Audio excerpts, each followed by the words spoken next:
오늘 우리들에게 주시는 하나의 말씀 사도행전 7장 54절서부터 8장 3절까지 보도록 하겠습니다. 그들은 이 말을 듣고 격분해서 스데반에게 이를 갈았다. 그런데 스데반이 성령이 충만하여 하늘을 쳐다보니 하나님의 영광이 보이고 예수께서 하나님의 오른쪽에 서 계신 것이 보였다. 그래서 그는 보십시오, 하늘이 열려 있고 하나님의 오른쪽에 인자가 서 계신 것이 보입니다 하고 말하였다. 사람들은 귀를 막고 큰 소리를 지르고서 일제히 스데반에게 달려들어 그를 성 바깥으로 끌어내어 돌로 쳤다. 증인들은 옷을 벗어서 사울이라는 청년의 발 앞에 두었다. 사람들이 스데반을 돌로 칠 때 스데반은 주 예수님, 내 영혼을 받아주십시오 하고 부르짖었다. 그리고 무릎을 꿇고서 큰 소리로 주님, 이 죄를 저 사람들에게 돌리지 마십시오 하고 외쳤다. 이 말을 하고 스데반은 잠들었다. 사울은 스데반이 죽임당한 것을 마땅하게 여겼다. 그날의 예루살렘 교회에 큰 박해가 일어났다. 그래서 사도들 이외에는 모두 유대 지방과 사마리아 지방으로 흩어졌다. 경건한 사람들이 스데반을 장사하고 그를 생각하여 몹시 통곡하였다. 그런데 사울은 교회를 없애려고 날뛰었다. 그는 집집마다 찾아 들어가서 남자나 여자나 가리지 않고 끌어내서 감옥에 넘겼다. 하나의 말씀입니다.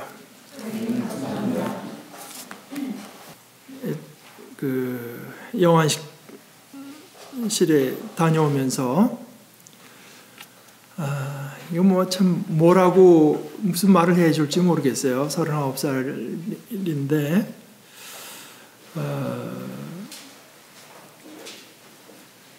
그럼 뭐 상황이 어떤지 모르니까 혹시 이런 말이 위로가 될까 해서 좀 생각한 내용이 있는데, 뭐 그 상황이 이런 하나의 말씀을 나누고 할 그런 상황이 물론 아니었습니다. 가보니까.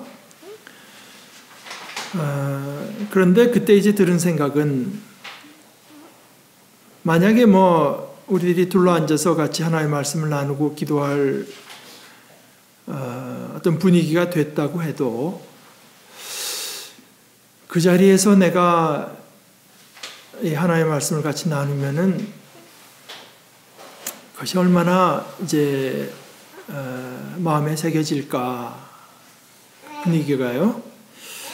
그런 그 의문이 좀 생겼습니다. 그래서 어떤 그 내용들은 말입니다. 우리가 미리 그 일을 당해서가 아니라 미리 생각해두고 미리 마음에 담아두고 우리가 미리 나누어 두어야 이제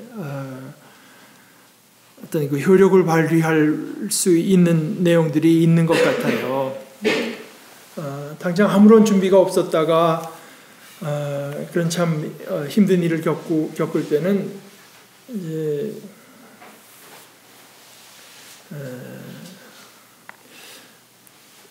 우리의 마음에 어떤 준비가 없으면 사실 그 위로를 체험하고 실감하기도 참 어렵겠다. 아마 그것이 예수님께서 제자들에게 너희가 세상에서 고난을 받을 것이지만 용기를 내라. 내가 세상을 이겼다. 계속 미리 말씀을 해주십니다. 너희가 앞으로 세상에서 고난을 받을 것이다. 너에게 고난이 올 때 그렇지, 주님께서 이런 일이 있으리라고 얘기했지 하는 것으로 훨씬 그때 아무 준비가 없다가 생각하는 것보다는 미리 말을 해야 효과가 있겠다. 뭐 이런 생각이 들어서, 사실은 우리가 이제 사랑하는 사람을 잃는 이런 일들은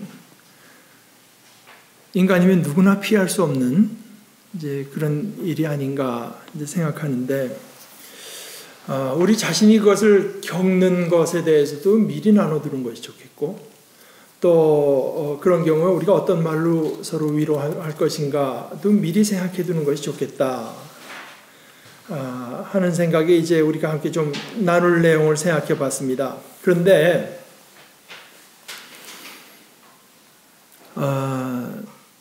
우리 형제 자매 아는 사람 중에서 누가 그렇게 힘든 일을 당했다고 할 때 가서 무슨 말을 하건 간에 무슨 말을 하건 제 생각에는 우선 가장 먼저 우리가 기억해야 될 내용은 로마서 12장 15절의 말씀, 기뻐하는 자들과 함께 기뻐하고 우는 자들과 함께 우십시오. 상대편의 기쁨과 슬픔에 공감하는 마음, 거기에 감염되는 태도가 없이는 아무리 그럴듯한 말을 해도 그거는 바울 사도의 말을 하자면 소리나는 구리와 울리는 꽹과리에 지나지 않는 것이 아니겠느냐.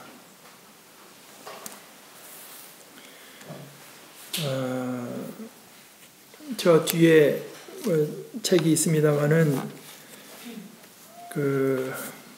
어느 신학 교수 하나가 아버님을 굉장히 존경하는 아버님 목사님인데요. 아버님 굉장히 존경하는데 그 아버님이 어느 날 보니까 간암 거진 이제 말기라 앞으로 몇 달 살기 어렵겠다. 그러니까 이뿐만 아니라 그 목사님 자기 어머니에게도 뭐 굉장한 충격이죠. 그래서 뭐 어쩔 줄 모르고 뭐 슬퍼하고 이러니까 뭐 주위 사람들이 뭐라고 했나 봐요. 목사 사모라면서 지금 남편이 지금 하늘 날아간다는데 왜 저렇게 슬퍼하냐. 그건 제 생각에는 크리스찬만 보일 수 있는 고약한 태도. 목사 사모라면서 어떻게 저렇게 슬퍼하냐. 그래서 이 사람이 아들이 신학교 교수가 하니까 야, 슬퍼하면 안 되는 거니 신앙인은. 그래서 이 사람도 어떻게 말해 좋을지 몰라서 한참 하다가 나중에 이제 어머니께 슬퍼해도 됩니다. 어머니 슬퍼하세요. 그랬다는 겁니다. 또 제가 늘 존경하는 우리 그 박창환 목사님 그 아버님은 이제 공산 지하에서 옥에 갇혔다가 아마 제가 듣기로는 메가더가 들어와서 이제 공산당들이 퇴각하게 되니까 감옥에 있는 사람들을 불러다가 막 죽이고 하는데 얘기 듣기로는 하여간 이 박 목사님 아버님도 박 목사님이죠. 박 목사님은 공산당이 보기에는 너는 악질 중에도 가장 악질이라 너한텐 총알도 아깝다 그래갖고 뭐 손가락 발가락 하나씩 잘라가지고 이제 출혈로 돌아가시 뭐 그런 얘기가 있었다. 이제 이 박 목사님은 그걸 몇십 년 후에 어떻게 이제 얘기를 전해 들어서 알게 됐는데 그때 어떤 방송에서 나와서 말씀을 하시면서 그거는 뭐 하나님께서 구해주시려면 얼마든지 구하실 수 있었겠죠. 그러나 무슨 이유에서는지 모르겠지만 아버지의 피가 하나님께 필요해서 그 생명이 필요해서 데려간 것이 아니겠느냐. 그런 말씀을 이제 하시는 걸 제가 본 적이 있습니다. 여러분, 오늘 이제 성경에도 나온 표현입니다만은 8장 2절에 경건한 사람들이라고 했는데요. 경건한 사람 또는 다른 번역에는 독실한 사람들이라고 번역했습니다. 근데 여러분들 경건하다 사람은 언제나 무슨 말을 들으면 이미지가 떠오르게 되어 있습니다. 경건하다는 말을 딱 들으면 여러분께 떠오르는 게 뭡니까?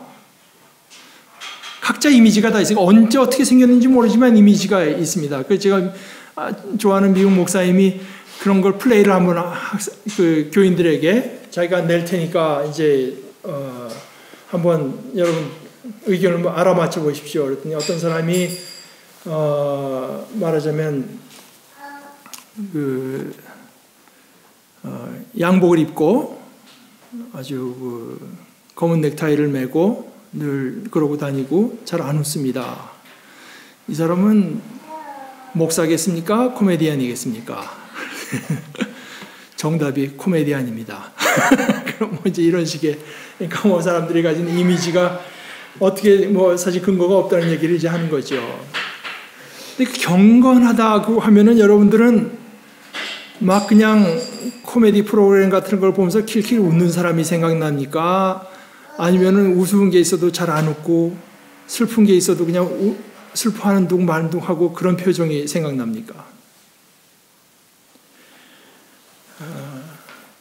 이게 우리가 그 신앙이라고 하는 걸 생각하고 경건하다고 생각하는 걸 생각할 때 자칫 잘못하면은 그것이 어떤 그 절제라고 할까, 또는 감정의 축소, 감정을 잘 타지 않는 거, 이런 것이 연상될 수 있을지 모릅니다.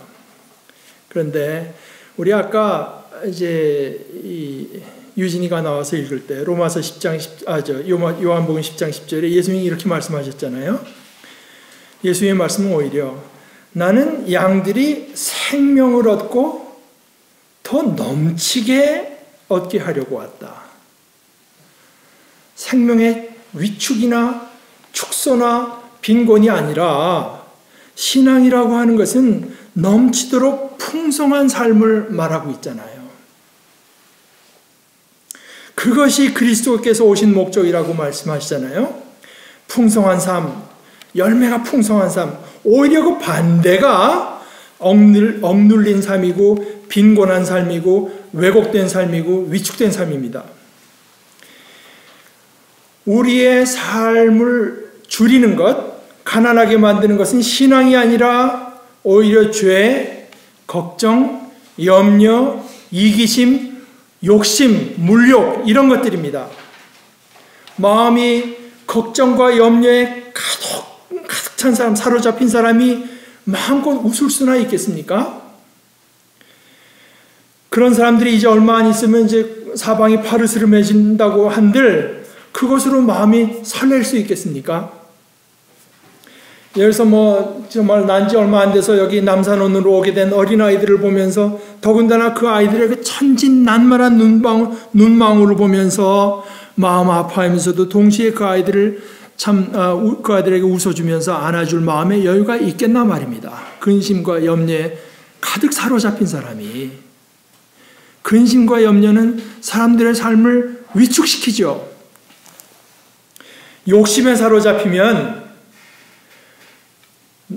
내 주위에 말입니다. 뭐 당장 다음 달에 낼 월세가 없어서 속이 바싹바싹 다 들어가는 사람을 봐도 아, 저 사람이 얼마나 힘들겠느냐, 저 가족들은 얼마나 힘들겠느냐, 이런 생각보다 오히려 그 사람들 속에서 바싹바싹 그 타들어가는 열기를 잘 이용해서 내 재물을 어떻게 하면 불일 듯이 키워낼까,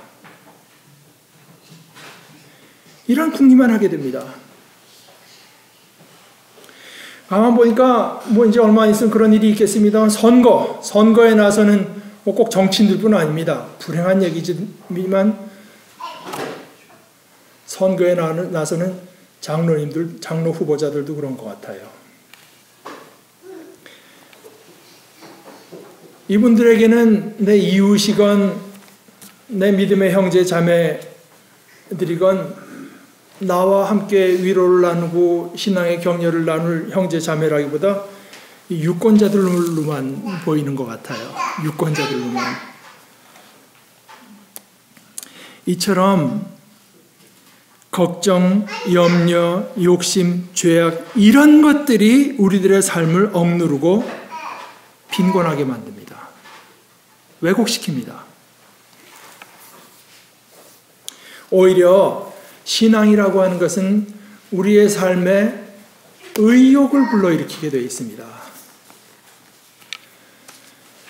이 세상에 비도 올 것이고 뭐 더워졌다가 또 가을도 올 것이고 하는 어떤 자연의 법칙이 있을 것을 믿기 때문에 농부가 농사지을 의욕이 생기는 거 아니겠습니까? 내가 농사를 이치에 맞게 열심히 잘 지으면 그에 상응하는 수확, 가을철에 수확을 내다보면서 그 믿음 때문에 의욕도 내고 수고도 하는 것 아니겠습니까? 또 이 세상에 빛이라고 하는 게 있어서 내가 작품을 잘 만들면 이것이 여러 사람들에게 감동을 자아내리라는 믿음이 있기 때문에 미술가는 의욕을 낼 수 있는 거 아니겠어요? 전 캄캄해서 내가 그림을 그려봐야 이게 드러나는 것이 없을 거다 할 때 무슨 의욕이 솟겠습니까? 소리, 파동, 세상에 소리가 잘 어울리면 이루어지는 화음 이런 것이 있기 때문에 음악하는 사람들이 연습을 하고 연주를 할 의욕을 낼 수가 있죠.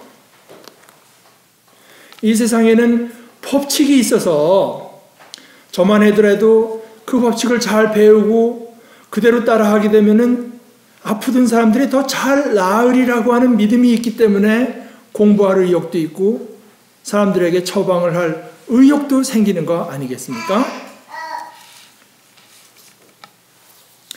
이처럼 빛의 존재가 미술의 의욕을 불러일으키고 소리의 존재가 음악의 의욕을 일으키고 물리적 법칙의 존재가 학문의 과학의 의욕을 일으키듯이 하나님은 삶의 의욕을 일으키세요. 하나님은 우리가 그 하나님의 진리에 따라서 살게 되면 풍성한 삶이 있으리라. 우리는 우리 맡은 일을 하게 되면 하나님께서 그에 상응하는 풍성한 열매를 주시리라 하는 것을 믿을 수 있을 때, 다시 말해서 열매 맺는 삶이 주어질 것을 믿기 때문에 열심을 낼 수 있습니다. 하나님께서 이루시는 이 풍성함, 이것은 형편이나 조건에 얽매이는 풍성함이 아니에요. 하나님의 말씀을 따라 살면 사업에 실패할지 몰라도 다른 차원의 풍성한 삶이라고 밖에 말할 수 없는 풍성한 삶이 주어지게 됩니다. 그것을 믿기 때문에 순수한 의미에서 하나님을 의지하는 사람은 순수한 삶을 추구할 수 있어요. 진리를 따라서 하나님의 뜻을 따라 사는 것에만 내 마음을 집중할 수 있습니다. 하나님을 믿으면서. 그런데 이 풍성함에는 감정도 당연히 포함되죠. 정직한 감정도 포함됩니다.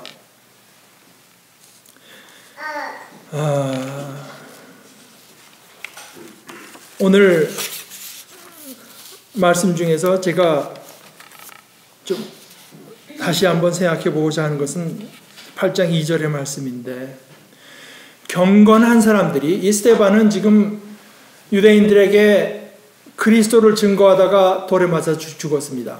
그럴 때 경건한 사람들이 스데반을 장사하고 그를 생각하여 몹시 통곡하였다.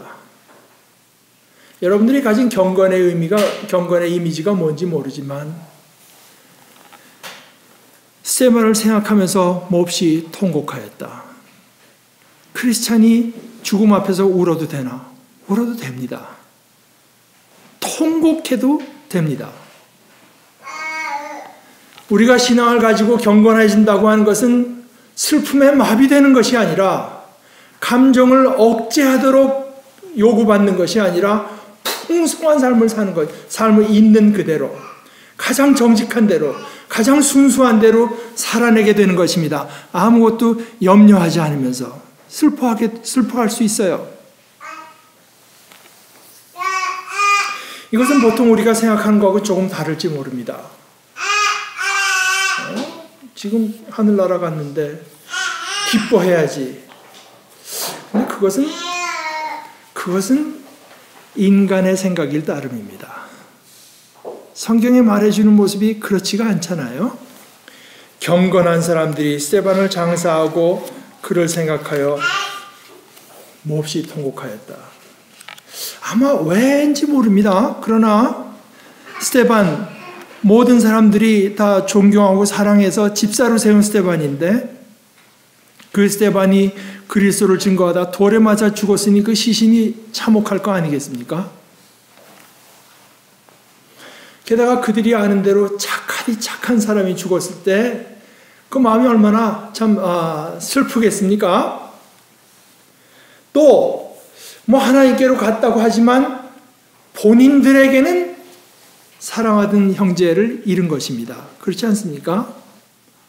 함께 눈을 쳐다보면서 바라볼 수 없고, 함께 이야기 나눌 수 없고, 함께 식사할 수 없고, 한 목소리를 손을 잡고 기도할 수 없고, 함께 찬양할 사람이 자기들에게는 없어진 것이고 잃은 것임에 틀림없습니다. 스데반을 생각하면서 통곡했다. 이것이 신앙인의 모습입니다. 다만 앞에 나온 것처럼 경건한 사람들로서 통곡하는 것입니다. 경건한 사람으로서, 독실한 사람으로서. 이것은 뭔가 이 슬픈 일이라고 해도 하나님의 계획 안에서 일어나는 일이라고 하는 것, 이 슬픔 중에도 하나님의 자비가 역사하고 있다고 하는 것을 믿으면서 슬퍼하는 것입니다. 하나님께서 우리에게 자비를 베풀어 주시고 우리의 삶을 인도해 주시지만 그 하나님의 은혜와 자비가 어떤 때 우리에게는 아픕니다. 어떤 때는 굉장히 아픕니다. 그래서 우는 겁니다. 이 세상이 끝난 것 같아서 무슨 자기 연민에 빠져서 통곡하라는 얘기가 아닙니다. 우리가 울고 통곡하지만 그것은 자기 연민에 빠져서 내 앞날의 걱정에 빠져서 걱정 때문에 울고 통곡하는 것이 아니라 경건한 자로서 하나님 앞에서 말하자면 하나님 아파요 하면서 우는 것입니다. 하나님께서 내 삶에 자비를 베풀어 주시는 줄 알지만 너무나 슬프고 아픕니다. 오히려 하나님께서 우리의 삶을 다 책임져 주시는 줄 알기 때문에 우리는 가장 순수한 슬픔을 슬퍼할 수 있습니다.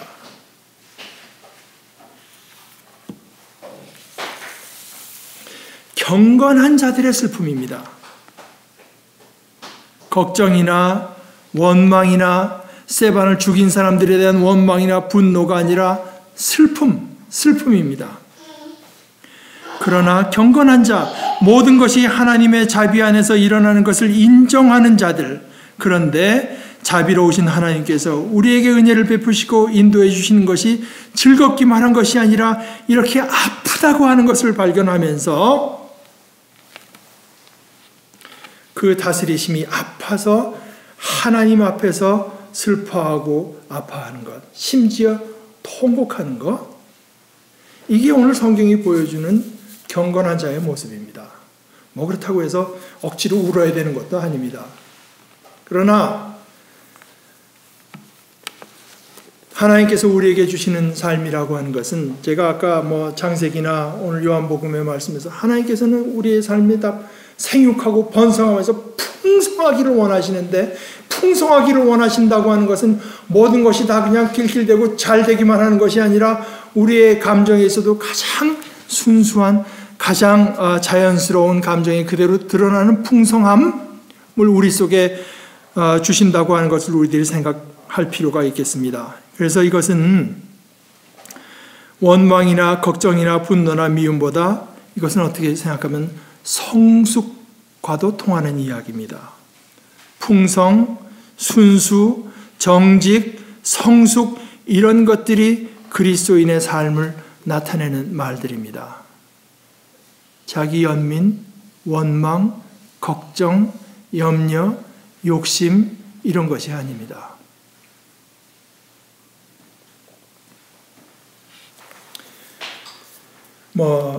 우리들에게